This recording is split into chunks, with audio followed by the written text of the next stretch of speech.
Hi guys! Today we're going to be making another Halloween recipe, which is a black charcoal sourdough bread. For this recipe, you're going to need 100 grams of active sourdough starter at 100% hydration, 300 grams of bread flour, 200 grams of whole wheat flour, 375 grams of water, 2 capsules worth of activated charcoal, which is equivalent to about 1 teaspoon of it. I just simply emptied the 2 capsules into a bowl. Here you can see the activated charcoal, which being about a teaspoon, it's roughly 4 grams. But you don't have to buy the capsules, you can actually buy the activated charcoal in little containers. It'll be powdered activated charcoal. And then you'll need 7 grams of salt. I'm going to be using pink Himalayan salt. Here we have Gladys, my sourdough starter. She will be assisting us in the bread making today. To start off, we're just going to mix the 100 grams of active sourdough starter at 100% hydration with our water. And if you don't have a kitchen scale, I really highly recommend getting one. They're so handy.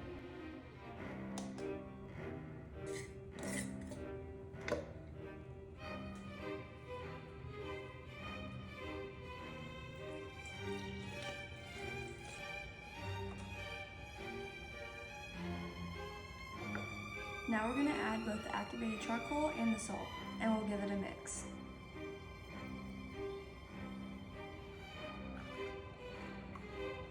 And I actually think I'm going to add 1 more capsule.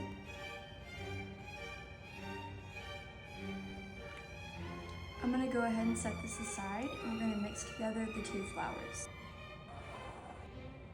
I'm going to mix them together because I want the bread flour and the whole wheat flour to be evenly distributed throughout the bread. Using the flour blend of whole wheat and bread flour will not only give us a fluffier bread, it will also give us a more robust sour taste. And it will help us achieve a darker colored bread, helping with the rich dark color of the bread we're trying to achieve. I'm just going to slowly add the flour to our water and sourdough starter mixture.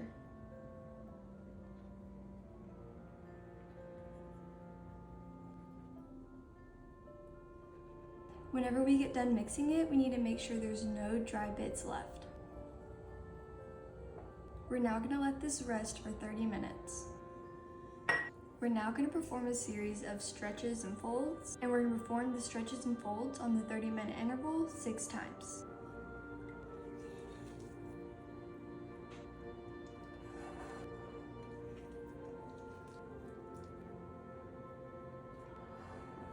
And if you don't know what stretches and folds are and you don't know how to perform them, I do have a short that I made, and I'll try to link that here to show you how to do that.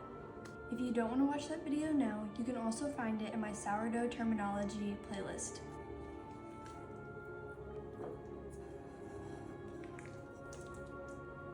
Now that we performed the first set of stretches and folds, we'll go ahead and let this set for another 30 minutes. And like I said, we'll keep doing this 6 times, with this being the first one. And I'm just going to cover it with a damp kitchen towel to keep the surface from drying out.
Now that we've completed all of our stretches and folds, it's time for the bulk ferment.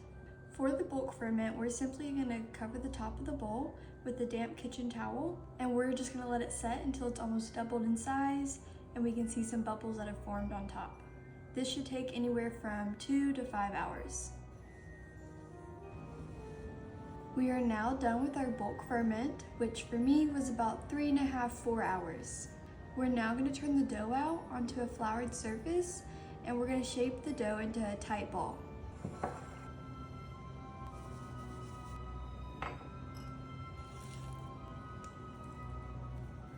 You're also gonna need a bread proofing basket, but if you don't have one like me, you can use a bowl lined with a tea towel that's been dusted with some flour. With wet hands, I'm just gonna stretch out the dough and fold it into itself just like we do when we do the stretch and folds, and then I'm gonna tuck it under and form it into that tight ball.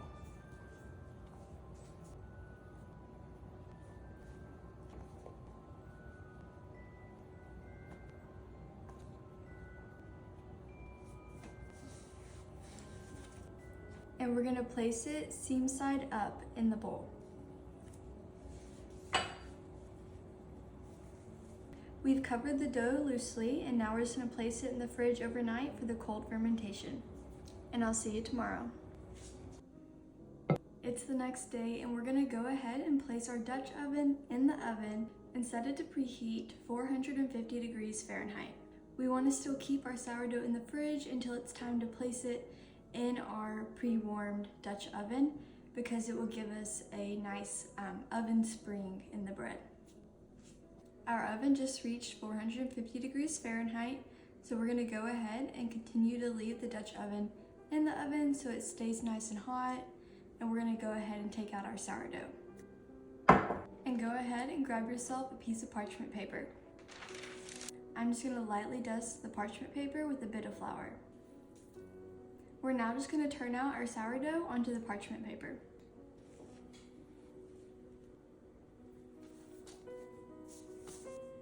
And I'm just gonna lightly rub the surface with some flour.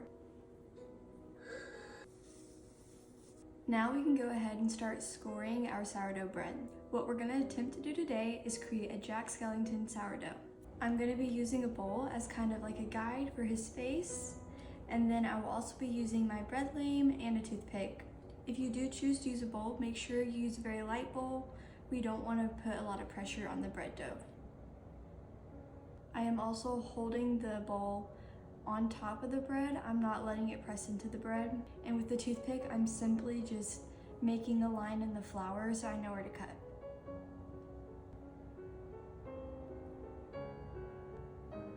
I'm gonna go ahead and start sketching the face into the flour with the toothpick, starting with the nose because it's in the center of the face. We're just gonna draw 2 little teardrop shapes. We're now gonna draw 2 little egg shapes that are slightly turned inwards for his eyes.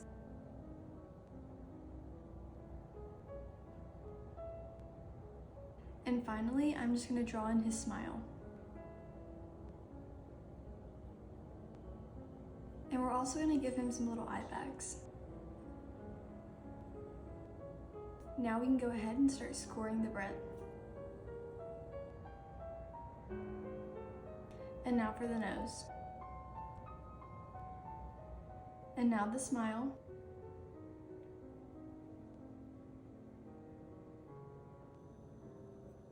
Now we're gonna go ahead and add the small details such as the stitches on the mouth and the eye bags.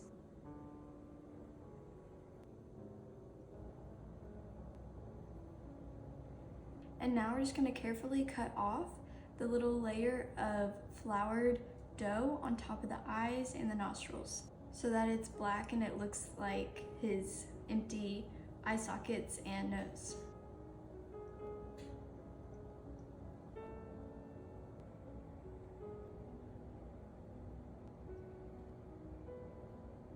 Now finally, we're gonna cut out that circle we traced around for his head.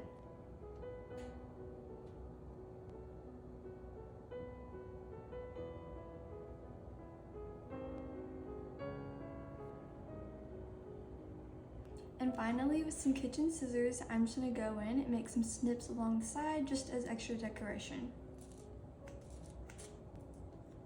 And I'll go ahead and show you up close what my design looks like. Now that our sourdough is ready to go in the oven, let's go ahead and take the Dutch oven out of the oven and place it in the Dutch oven. Now I need to remember to be very careful because this Dutch oven is very hot. Like I said, very hot. We're gonna place our bread in the oven at 450 degrees Fahrenheit for 20 minutes to cook with the lid on. Then we'll take the lid off and let it cook for an additional 15 minutes without the lid. Then we'll turn the oven off and crack the door open and leave it in the oven without the lid on for 10 to 15 minutes for curing. So let's go place our sourdough in the oven.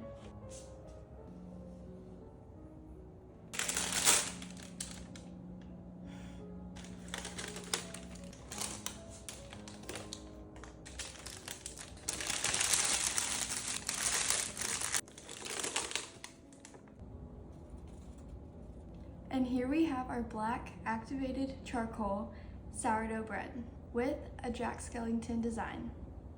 Just a few of my notes I kind of came up with while making this recipe.